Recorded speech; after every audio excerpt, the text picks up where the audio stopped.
Baik, teman-teman, selamat datang kembali di sesi GT Coaching Clinic. Nah, ini kembali untuk teman-teman yang live, berarti langsung ya kita ketemu Iya, lagi dengan Pak Taufik lagi di sesi kedua hari ini. Memang khusus untuk hari ini, teman-teman, Pak Taufik dua kali ya, langsung dua sesi, 2 kali 30 menit. Jadi kita masih lanjut ngomongin soal ekspor logistik. Tadi di awal atau di sesi sebelumnya kita ngomonginnya soal kendala ya, kendala ekspor, dan sebenarnya banyak banget. Kendalanya bisa iya, beda-beda, betul. negaranya beda-beda, masalahnya ada aja. Nah, itu Garis bisa kita problem. bahas itu lagi Iya, gitu ya. Tentunya teman-teman yang mau bertanya, karena ini kan sesi GT Coaching Clinic adalah sesi terbuka untuk teman-teman alumni dan UKM-UKM binaan. Kalau ngomong ekspor logistik sih biasanya UKM-UKM yang iya, ikutan dengan kita ya. Nimbrung gitulah istilahnya, juga termasuk teman-teman UKM. Silakan bertanya, ada di grup diskusi pelatihan GT. Teman-teman bisa bertanya di situ. Kita live di Telegram. Untuk teman-teman yang di YouTube nih, kita live di Telegram. Kalau mau ikutan, linknya sudah ada di description.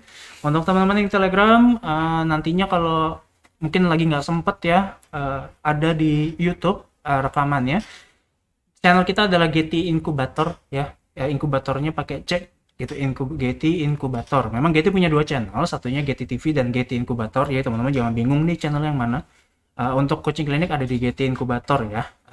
Kita juga udah siapin juga playlist khusus untuk coaching klinik dan intisari coaching klinik ya. Untuk teman-teman yang mau apa namanya, mau lihat apa ya, coaching klinik yang 2 hari yang lalu, seminggu yang lalu, itu kita tetap save gitu ya, kita tetap sempat simpan untuk pengetahuan teman-teman gitu. Jadi silakan di subscribe, jangan lupa. Sebelum kita memulai, tentunya saya mengingatkan teman-teman untuk selalu mengikuti protokol kesehatan yang sedang berlaku saat ini, yaitu adalah menggunakan masker, mencuci tangan dengan sabun dan air mengalir, menjaga jarak satu sama lainnya, mengurangi mobilitas dan interaksi, dan yang terakhir adalah menghindari keramaian. Ya, saya tidak capek-capeknya mengingatkan teman-teman, karena memang sebagai standar kerja saya juga harus menyebutkan gitu sih. betul. Saya sebagai instruktur dan asesor ya udah punya standar itu ya. Jadi teman-teman mungkin kayak ya Allah ngingetin mulu ya. Memang udah standar ya Hmm, teman-teman. Dan saya juga maunya cepet habis nih apa virusnya, ya Allah. Iya, Kita udah betul. berapa lama ya? 2 tahun. Ini udah tahun ketiga ya. Iya, masuk ke tahun ketiga. Udah lewat 2 tahun. Udah sempat positif, Pak. Belum, alhamdulillah. Alhamdulillah. Alhamdulillah belum. Saya udah pernah Udah sekali. pernah ya. Bete sih. Udah Alhamdulillah. capek-capek jaga gitu, masih masih kena ya. Ya itulah teman-teman, kalau kita nggak saling jaga ya. Iya. Makanya protokol ini saya terus ingatkan biar kita saling menjaga. Semoga pandemi ini segera berakhir atau virusnya hilang. Ada yang Hilang bilang ya. pandeminya udah selesai gitu ya. Ya bahasanya apapun, saya pokoknya nggak Betul. mau lagi ada cerita covid-covidan. Saya nggak mau. Nah, jadi kita membahas kembali soal ekspor logistik nih, teman-teman.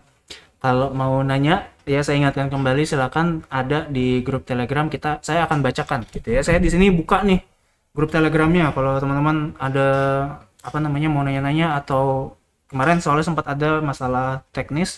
Mm-mm. Thank you Mas Rahmat sempat ngingetin ya gitu ya, audionya aman terus nggak lama patah-patah gitu. Boleh itu juga kasih tahu juga. Itu media kita untuk komunikasi teks gitulah ya. Kita masuk lagi, Pak Taufik. Oke. Tadi kan ngomonginnya kendala ya. Mm. Eh, Mungkin yang enak dulu deh, yang Ya. yang lebih enak dulu daripada masalah. Kita ngomonginnya soalnya jangan masalah terus. Masalah terus ya, nggak jadi-jadi, nggak berangkat-berangkat Solusinya, gitu ya. saya kan Pak Taufik sama saya udah beberapa kali Mm. ngobrol. Saya lihat juga Pak Taufik kan ada kelasnya juga di Iya. GT. Saya lihat ada yang namanya HS Code. Ya. HS Code tuh apa? Harmonize system. Harmonize System Ya, Code. intinya gini, secara gamblangnya adalah semua barang yang ada di dunia ini Hmm?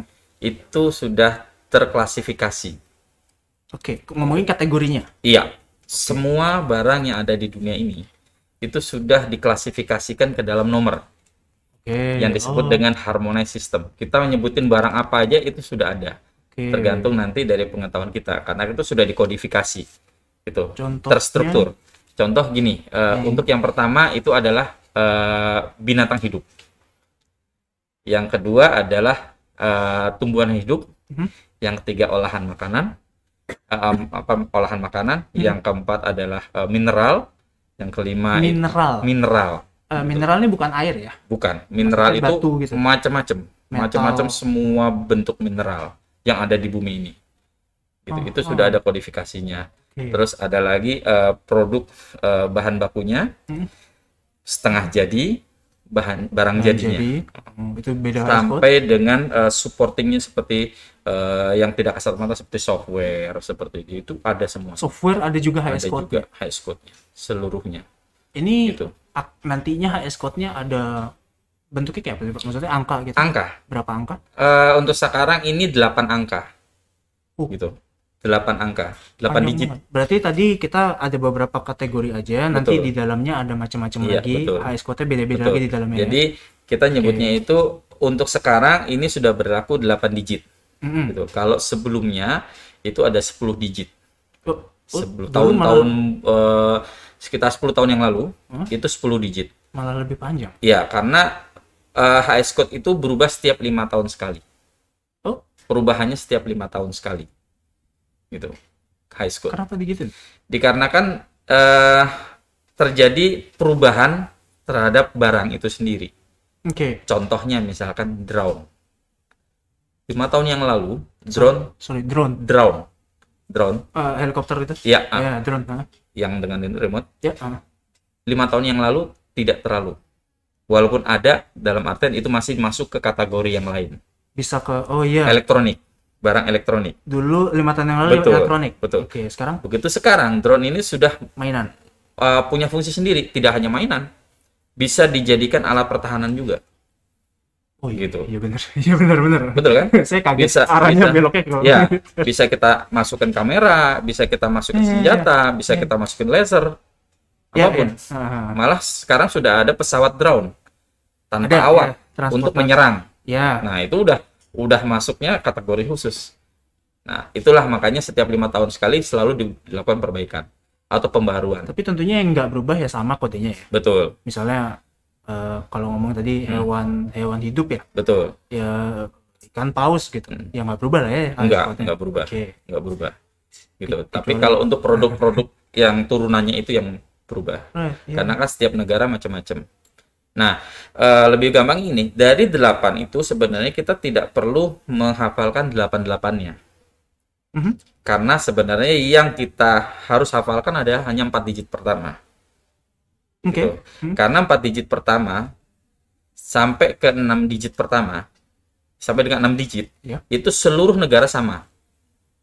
Yang berbeda itu hanya di digit ke-7 dan ke-8, setiap negara berbeda-beda. Setiap negara Betul. berbeda-beda. Kalau kita bicara 6 digit di Indonesia dengan 6 digit di Amerika, Sama. dengan 6 digit di India itu sama. Baik. Gitu. Itu Itu kayak ketentuan dari internasional. internasional code-nya. Iya. misalnya. Tapi dari 6 digit ini kita sebenarnya bisa pecah lagi. Gitu loh. Oke. Jadi 4 digit. 4 digit ini di 2 digit pertamanya 1 2 itu tidak berubah juga. Tidak ada yang lakukan perubahan. Oke. Ininya tetap sama, patternnya tetap sama. Gitu. Saya mau pengen penasaran sih sebenarnya Iya. untuk angkanya gitu ya. Betul. Jadi angkanya adalah 4 digit pertama, titik 2 digit, titik 2 digit. Oke. Gitu. Ah. Jadi 1 2 3 4 titik 2 digit, titik 2 digit. Oke. Oh, oke. Teman-teman mungkin bisa yang mau Google ya. Ya. Kan kadang-kadang kalau kita nggak lihat bentuknya, Betul. ini ngomongin angka apa ini Angka, gitu betul. ya. Angkanya tuh dari 01 sampai dengan 99. Iya. Jadi ini ada misalnya 0101 titik 21. Kalau Mas Bayu mau tahu bukunya segini Mas, tebelnya. Iya sih pasti. Kan ini kan mengklasifikasikan Betul. semua jenis Iya. produk atau nggak harus produk, barang. Jadi walaupun kita ngomong ini kalau produk kan, oh ini harus ada kemasan, ya nggak ada kemasan. Tahun 2007, 2008 sampai dengan 2010, terakhir 2012, itu satu buku tuh saya hafal Mas. Oh, hebat. Tapi Hafal. kan harus Sampai diupdate. dengan 10 digit. Oke. Setelah 2013 berkurang jadi 8 digit. Hilang semua dong. Iya, setelah 2018 cuma 4 digit. Karena semuanya belakangnya udah berubah semua Mas. Oh iya ya. Nah berarti Gitu. waktu dulu ya, kalau kita ngomong dulunya berarti sebenarnya belum ada kayak, oh ini 4 digit yang di awal aja. Sudah ada, sudah ada. Oh, udah ada juga. Sudah ada, cuman kan yang perubahan itu sebenarnya belakangnya aja Mas. Digit dari digit ke 78, 9, 10. gitu. Oke. Terus pengembangan itu di digit ke 56. Yang paten itu adalah digit 1 sampai 4. Itu tidak pernah berubah dari dulu. Karena dia kayak kategorinya kali ya. Betul, karena kategori barangnya. Nanti dipecahnya lagi di digit ke 56. Tapi kalau tadi ngomongin drone, Pak. Ya, Sebelumnya barang elektronik, Ya. maka kita ngomongin 4 digit awalnya pasti elektronik. betul. Tapi sekarang menjadi kalau ngomongin drone Dia ada khas khusus lagi. Oh, tapi masih masuk ke tapi masuk elektronik. ke 4 digit ini. Masih ke elektronik. Dia nggak Iya. mungkin pindah ke Enggak. Gitu. Masih di 84. Elektronik itu cuma 84. 84 84. 0084. Iya. Enggak, 84 berapa. Oh, oke. 84 berapa? Kalau saya bilang 2 digit itu berarti 2 digit pertamanya. Oh, oke. Angka pertamanya. Nyebutnya gitu ya. Betul. Nah, kalau Misalkan dua digit- kalau saya bilang 01 binatang hidup, Mm-mm. 39 barang plastik. Oh, saya Gitu. jadi familiar sekarang. Kayaknya pernah aku ngeliat. Iya. Contohnya teman- barang dari plastik, misalkan barang lain-lain dari plastik ya udah 39, 26, 90, 90. Oke. Gitu. Makanan kemasan nih teman-teman Makanan UKM ini banyak soalnya ya. Makanan kemasan itu Ya, di 01 di makanan kemasan itu di 03 02. Oh iya, karena 03 tadi 02. Karena kan dari 01 sampai 99. Kita sebutnya 2 digit pertama. 01 sampai 99. 01, 02 itu tumbuhan hidup. tumbuhan hidup. 03 itu susu. 04 itu produk makanan. 05 06 04 07 kali ya. gitu.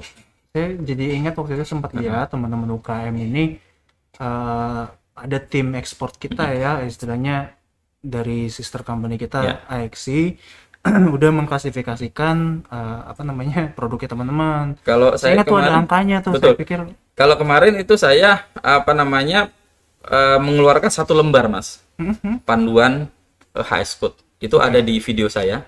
Yang kalau misalkan ada teman-teman gators yang mau ambil kelas ekspor logistik, itu ada di video saya panduannya. Jadi dari buku setebal ini itu cukup menguasai 1 lembar itu aja. ada guide-nya. Ada guidance-nya gitu. Oke, Guidance-nya itu sebenarnya dari cukup 2 digit itu aja. Dari 2 digit itu nanti kita pecah-pecah lagi. Tapi intinya ada 2 digit itu, nggak lari kemana-mana. Satu hal kalau bisa dipahami kita jadi nggak perlu terlalu menghafal lah ya. Betul, nggak perlu. Ada satu halaman itu. Karena dari semua klasifikasi itu cukup 2 digit sebenarnya. Kayak tadi misalkan plastik, ya saya nggak mungkin masukin ke 01, pasti di 39 gitu. Mungkin teman-teman Pak Taufik tadi udah nyebut, mumpung lagi kesempatan iklan saya mau ngomong. Teman-teman untuk yang mungkin penasaran mau ekspor, belajar dulu, Getty itu punya kelas tentunya ya. Betul. Termasuk salah satunya adalah kelas untuk ekspor. Pengajarnya ada di depan saya sendiri nih. Jadi Pak Taufik ini juga punya kelasnya sendiri. Teman-teman yang mau daftar, kalau mau lihat kelasnya dulu ada di online.getty.id, silakan. Tapi untuk mendaftar karena ini kelasnya berarti di luar dari program prakerja, let's say gitu ya. Berarti teman-teman silakan inquire dulu ke kita. Teman-teman boleh, saya di Telegram kan bisa di Japri juga ya. Teman-teman bisa Japri saya di Telegram, itu boleh untuk nanyain kalau teman-teman mau. Kelas kita juga tersertifikasi gitu. Jadi nggak hanya pelatihan tapi juga tersertifikasi, teman-teman certified sebagai sebutannya apa Pak kalau sebagai Pak Taufik gitu. Tersertifikasi Ya tersertifikasi sebagai ekspor logistik gitu ya, dalam bidang ekspor logistik gitu. Kompeten dalam bidang ekspor logistik itu dia. Betul. Jadi teman-teman silakan kalau mau kita membuka kelasnya. Ada juga kelas untuk kalau saya sendiri gitu ya, saya digital marketer dan marketplace ya, merchant. Teman-teman kita juga membuka kelas tersebut untuk teman-teman ikut kelasnya, dilatih oleh kami dan juga mendapatkan hak untuk ikut coaching klinik ini juga. Betul. Free selama seumur hidup kan gitu. Jadi teman-teman silakan, linknya seharusnya semua sudah ada. Kalau yang teman-teman bingung boleh langsung di message aja ke kita gitu ya, mungkin nggak nemu linknya, kita mungkin yang namanya juga manusia ya. Jadi teman-teman silakan di DM aja ke kita boleh, atau Japri boleh, di Telegram pun gitu. Tadi kita ngomongin HS Code. Ya, kalau kita bicara HS Code sebenarnya related dengan UKM ya. UKM ini sebenarnya hal pertama dia kalau nama UKM kan dia pasti ada produk. Nah, Iya. ya kan. Nah, produk ini maka Cari HS code-nya UKM dulu. cari HS code-nya dulu. Dari HS code itulah nanti kita bisa tarik runutan ke bawahnya bagaimana. Baik. Gitu. Jadi muaranya itu adalah di HS code. Kalau kita mau bicara ekspor ataupun impor. Dan tentunya HS code ini juga berpengaruh kepada dokumen apa yang diperlukan kan. Betul. Jadi kayak ya HS code 84 beda kebutuhannya dokumennya sama HS code 03 apalagi Iya, gitu ya. betul. Sih. Dokumennya itu. Makanya kembali lagi kalau misalkan izin ekspornya apa ya? Pasti akan ditanyakan oleh pelaku kepabeanan barangnya apa. Barangnya apa? Gitu. Karena itu dulu. Nah, barangnya apa berarti kita bukan sebut HS code-nya, tapi HS code-nya melambangkan apa? Itu yang paling Betul. gampang. Jadi di Menjawab, ekspor logistik itu sebenarnya jangan berdiri sendiri, dalam arti jangan bekerja sendiri, kecuali kalau memang kita punya kemampuan ya terkait dengan UKM maupun kepabeanan, itu lain masalah. Tapi kalau misalkan memang kita hanya sebagai UKM yang tidak tahu prosedur, gandeng lembaga atau rekan kerja yang mengerti tentang terkait kepabeanannya, nanti akan membantu. Gitu, bisa itu melalui ikut pelatihan atau nggak bisa menghubungi agen-agen pengiriman seperti itu. Iya. Jadi tanyalah gitu kan. Nah, mereka pasti akan tanya barangnya apa. Karena dari sumber barang itulah nanti kita akan runut ke HS dulu. Ya. Dari HS baru kita pecah lagi ke bawah gitu. Ya. Kalau kita nggak tahu barangnya apa, ya kita nggak bisa bantu apapun. Oke, saya mau nanya, mungkin nggak terjadi ada satu barang yang bisa ditafsirkan sebagai dua HS code yang berbeda dalam artian bahkan bukan akarnya. Mungkin kalau akarnya masih mungkin ya Pak ya. Gimana? HP sama tablet mungkin masih bisa bisa satu alat komunikasi. Oke, alat komunikasi. Tapi di atasnya 84. sampai pindah nggak mungkin ya? Bisa. Contohnya gini, itu lebih kepada produk ya. Contoh produk. Contoh gini, saya punya gantungan kunci. Oke. Gantungan kunci itu ukurannya besar ya. Gantungannya itu terbuat dari kulit. Ya kan? Terus ada plastiknya, ada unsur besinya. Kan ada 3 berarti. Ada unsur plastik, besi, dan kulit. Kulit, ya. Kulit punya HS sendiri. Besi punya HS sendiri. Dan plastik punya HS sendiri. Ya. Kita nggak ambil dari sumbernya ini. Tapi kita ambil dari fungsinya. Dari fungsi. Ya, oke. Fungsi gantungan kunci ini sebagai apa? gantungan kunci. Aksesoris. Oke. Nah, aksesoris ada aksesoris sendiri gitu. Jadi penafsirannya seperti itu. Jadi kita nggak bisa ditafsirkan benar-benar strict harus ini, enggak. Oke. Jadi sebenarnya bisa juga Sudut pandang. Kalau kita ngomong HS code itu kita bicara sudut pandang. Dari sisi mana kita ngelihatnya? Oke. Gitu. Ini contoh mungkin Makanya contoh paling bagus. tafsir. Misalnya nih teman-teman kelihatan. Casing. Ya. Kalau fungsi casing. Kalau saya tafsirkan ini nggak usah kelihatan kulitnya ya. Ini bukan kulit lagi kan. Kelihatan kayak kulit aja. Karet. Jadi bisa saya bilang ini masukin kayak HS code karet. Ada 2. HS code barang terbuat dari karet. Oke. Ada HS sendiri. Dan ada juga aksesoris ponsel. Aksesoris. Nah, aksesoris. Ini kan atasnya beda kan? Ada lagi. HS tersendiri. Makanya saya bilang multi tafsir. Tergantung kita ngambilnya yang mana nih. Oke. Gitu. Makanya ada terjadi perdebatan. Di praktisi-praktisi itu ada. Makanya ada namanya sidang kepabeanan tuh ada. Makanya saya pernah dengar. Notul. Isinya apa? Notul. Denda. Gitu. Jadi ada importir yang masukin barang, itu HS-nya itu adalah HSA misalkan, HS84 misalkan. Ya. Tapi ternyata HS84 ini biaya masuknya cuma 5%. Dia bayar dong 5%. Tapi ternyata pihak bea cukai, ini nggak bayar 5%, ini 15%. Karena ini bukan 84. Betul. Ini adalah 39 misalkan. Karena plastik itu 20%. Berarti ada selisih 15% nih kamu harus bayar. Dinotul sama dia. Kena denda. Dia ajukan keberatan dong importirnya. Ya, pada saat keberatan itulah dia fight. Secara fungsi ini tidak masuk ke 39. Memang dia terbuat dari plastik. Misalnya 39. Ya. Tapi fungsinya bukan sebagai plastik ya, barang terbuat dari plastik, tapi ini adalah fungsi yang lain yang tidak bisa dikategorikan ke 39. Okay. Itulah yang makanya di HS itu disebut dengan KUM HS. gitu loh. Itu untuk menginterpretasikan HS. Oke. Kriteria umum menginterpretasikan HS. Oke, pertanyaan Itu saya ada panduannya. berarti dia bisa membela dan dia bisa menang pembelaannya Bisa. dong. Bisa. Bisa dia menang sebagai tadi 84 ya. Dia maunya 84 ya. Iya. Oke, jadi ya sidang Jadi dia benar-benar sidang betul gitu. dalam arti dia bisa mempertaruhkan di situ bahwa fungsi barang ini tidak bisa dianggap sebagai 39. Kalau 39 ini bisa dijadikan yang lain. Sedangkan ini hanya fungsinya hanya untuk sini. Hanya untuk alat ini. Dia tidak akan berfungsi untuk alat yang lain. Oke, jadi Gitu. misalnya kayak tadi gitu ya. Ini kan bahan apa namanya tadi produk Buat dari karet. produk terbuat dari karet. Iya. Berbahan ya, Ya, produk berbahan dari berbahan karet. karet. Versus tadi aksesoris Aksesoris handphone. ponsel ya. Ponsel lah, telepon aksesoris seluler. ponsel. Bagian. Berarti dia nggak nyebutnya aksesoris. Bagian. Oke. Gitu. Tergantung dari yang mana kita pilih, Iya, betul. bisa dibilang salah, tapi kita bisa membela juga. Betul. Karena hasil kerajinan itu masuk ke dalam HS code tertentu. Walaupun dia terbuat dari bahannya dari bahan macam-macam. Gitu. Makanya kalau kita bicara HS code itu kita bicara interpretasi, sudut pandang. Kita ngeliat dari sudut pandang yang mana nih. Gitu. Nah, itu yang dipagari oleh pemerintah, oleh apa namanya? Lembaga internasional itu dengan KUM-HS. Gitu. Oke, apa namanya? KUM-HS. KUM-HS itu kitab umum menginterpretasikan HS code. Oh, oke. Kitab umum menginterpretasikan. Ketentuan umum, sorry, bukan kitab umum. Ketentuan umum menginterpretasikan. Oke, ini paling nggak guidance dulu. Betul, guidance. Kira-kira untuk teman-teman, apalagi yang belum aware ya, Betul. gimana caranya. Tapi tentunya nantinya bisa terjadi. Walaupun udah baca itu, bukan berarti jaminan beres ya. Ya, itu biasanya terjadi di barang impor. Kalau ekspor, ya sudah.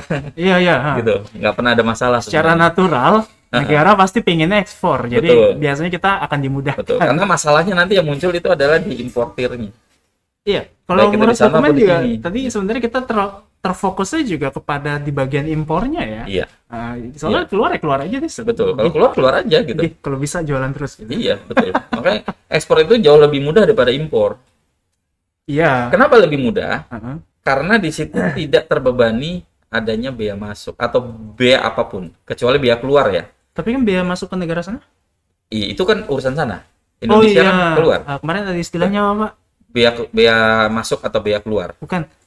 Yang kan ada shippernya, kita seller, di sana tuh ada yang ngedistribusiin lagi tuh. Oh, ini kurir. Last mile-nya. Kayaknya kemarin istilahnya bukan itu, tapi ya pokoknya nanti ada lagi dan itu urusannya dia. Door to door ya. Iya, yang door to door. Kalau kita misalnya hanya port to port, berarti nanti kan di port akan ada yang ngurus lah. Betul. Gitu. Nah itu urusannya dia. Forwarder. Iya. Nah itu dia. Iya. Itu nanti forwarder yang ngurus. Oke, kita nggak mainan di Nggak situ. main di situ.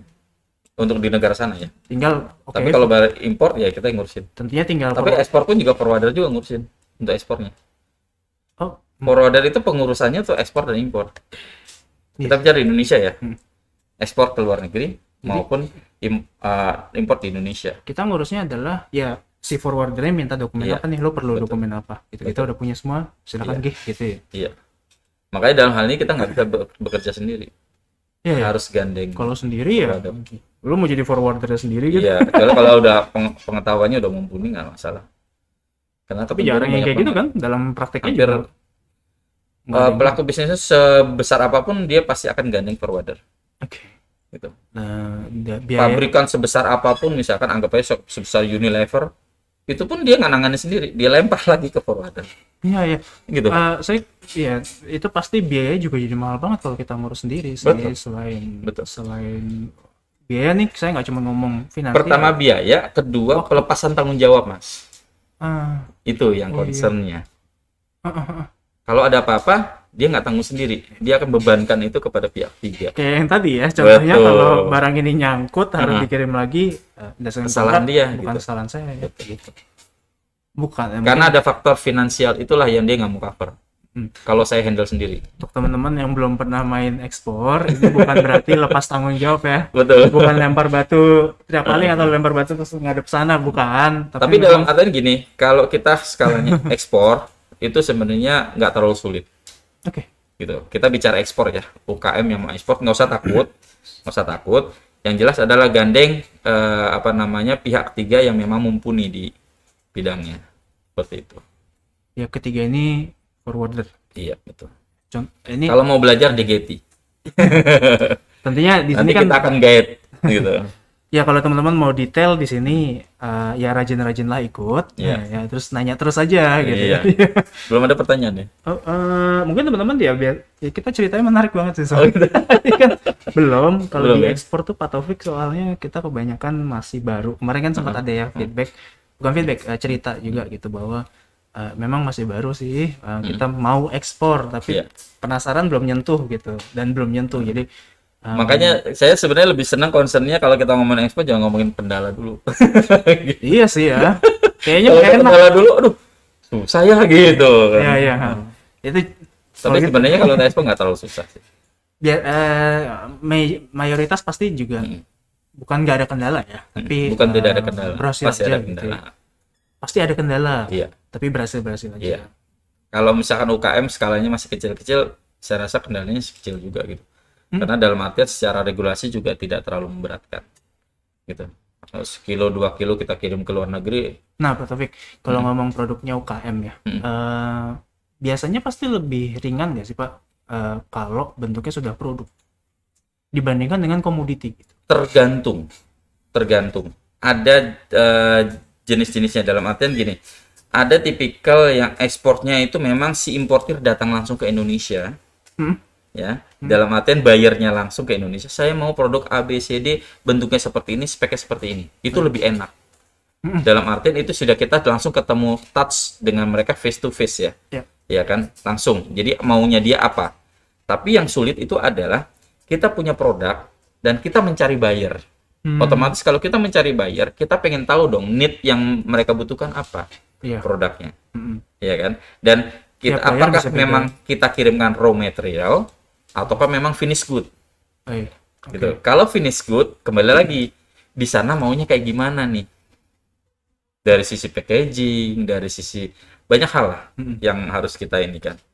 Itu lebih sulit karena apa? Kita harus menerka-nerka, harus memenuhi permintaan di sana apa. Makanya sebenarnya yang lebih enak adalah kalau kita punya produk sendiri, ya kan?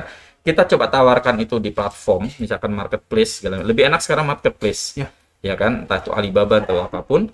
Nah, dia akan lihat itu di situ produknya, gitu kan? Nah, nanti setelah itu baru timbul komunikasi kan?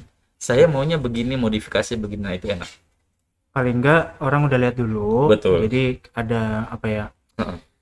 Ibaratnya contoh produk lah. Ya, sehingga kalaupun kita request nggak terus jauh banget. Betul. Misalnya bikin produknya terbuat snacknya terbuat dari kelapa gitu. Saya mau kelapanya aja yang mentah nggak mungkin. Iya nggak mungkin. Mungkin gitu ya. Tapi biasanya kelapanya campur coklat ya atau kelapanya itu paling seperti itu. Bisa nggak gitu ya? Iya. Atau enggak dia pengen ngerasain deh produk aslinya kayak gimana gitu kan, kita kirim sampel dulu ya. Kayak gitu. Kita juga kan ada ya Pak Taufik, ada sesi kalau sama Kak Cut tiap hari Rabu. Iya. Bener ya Mas? Kak Cut tuh hari Rabu ya? Rabu. Ya. Harus nanya ke tim belakang karena saya sibuk ngobrol. Kak Cut juga kemarin cerita. Jadi ada yang si bayarnya itu kebetulan lagi di Indo. Dia cari saya minta sampel gitu. Akhirnya dikasih sampel. Habis itu kemudian dari sampel itulah berkembang menjadi ya pembeliannya gitu. Betul. Dia cerita. Tapi waktu itu enak banget katanya. Tadi Pak Taufik kan bilang ya soal forwarder. Iya. Lagi enak-enaknya adalah kalau si bayarnya ini udah punya. Dia bukan forwarder tapi dia pokoknya semua udah ada. Tinggal pokoknya kalau saya mau ya udah kita deal aja berapa harganya nanti yang urus si bayarnya. Jadi nanti ada juga seperti itu. Jadi tipikal macam-macam. Detailnya semua ada di saya gitu. Jadi mau pakai kurir ini gitu ya. Dia yang urus lah ya. Dia yang urus istilahnya. Dokumentasinya segala macam. Udah UKM nggak mau tahu lah gitu kan. Iya. Jangan perlu repot lah. Semuanya saya ngurus gitu. Itu lebih enak. Kalau kayak gitu biasanya dia jualnya ada Xwork. Apa namanya? Xwork. Xwork. EXWORK. Xwork. Dia jualnya Xwork. Harga pabrik. Oh. Karena dia tidak menanggung biaya pengangkutan dari pabriknya dia sampai dengan pelabuhan. Aha. Gitu. Kan kemarin kita ngomong Incoterm ya. Ada S-Work, ada FOB, ada CNF, ada CIF. Oke, pelan-pelan. Gitu. Oke, ini intinya kalau ekspor tadi apa? Tidak Harga pabrik. harga pabrik. Ya, pabrik jual berapa aja segitu. 10.000 Karena gitu. habis itu dia yang ngurus sendiri Iya semuanya. betul. Ya dia yang ngangkut, dia yang ini otomatis kan dia yang nanggung. Ya pokoknya Dia gue cuma beli belinya kan. FOB. Gitu. Iya betul. Itu ekspor. Oke. Gampangnya gitu.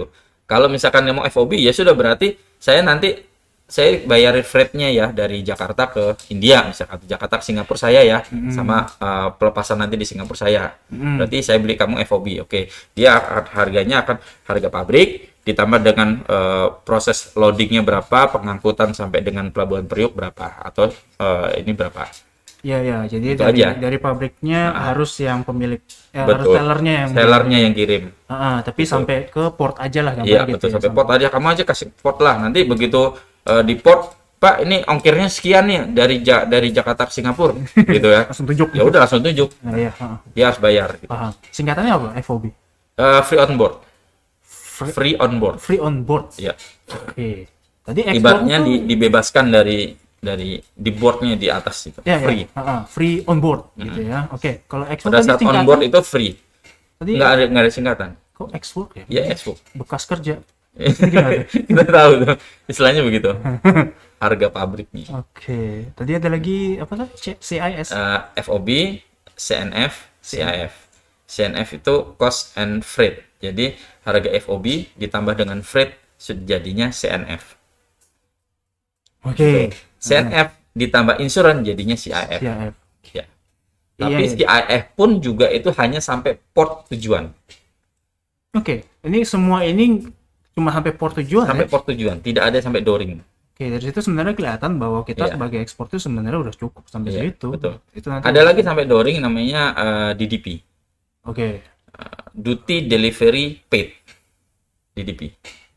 Tapi itu jarang. Jadi dalam artian duty di sana, biar masuk di sana saya tanggung. Gitu. Masuk dalam artian masuk negara itu. Iya. Di negara itu misalkan ke Singapura, ya udah dutinya berapa saya ngambil, saya bayar. Biasanya Jadi di nggak sana tinggal proses aja, tinggal delivery aja. Tinggal ngambil barang, udah. Oke.